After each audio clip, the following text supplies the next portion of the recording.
Bonjour, je suis Patrick-Marie Aubert et je suis le chef du chœur de l'Opéra national de Paris, et ce depuis 2009.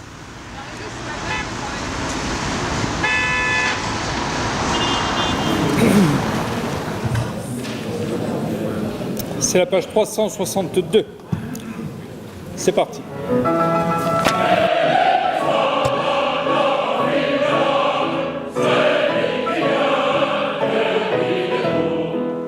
Un chef de chœur doit évidemment être tout d'abord un interprète, peut-être un peu musicologue, de toute façon un fin musicien, clairement un meneur d'hommes.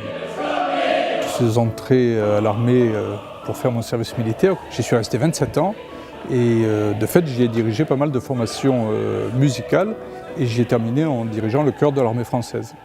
Puis j'ai été nommé chef du chœur de l'Opéra de Nantes, puis chef du chœur du Capitole de Toulouse, et enfin, depuis 2009, chef du chœur de l'Opéra de Paris.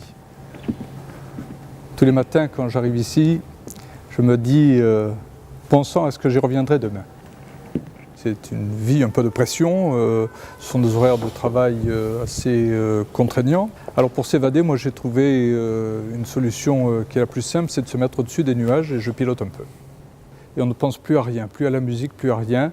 Juste le bonheur de voler au-dessus des nuages ou de voir des paysages absolument merveilleux, mais avec un autre angle de vue.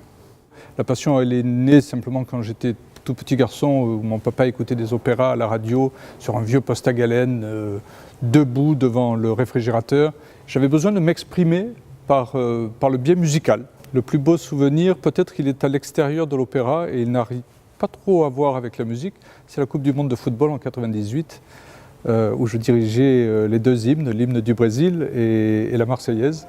C'était très électrique et c'était vraiment extraordinaire. Je n'ai aucune prétention à ne laisser aucune empreinte que ce soit après mon départ. Maintenant, évidemment, si il se trouvait que certains pensent que pendant le temps que j'aurais passé ici, j'ai fait du bon travail et que j'ai amené le chœur à un certain niveau, j'en serais évidemment satisfait.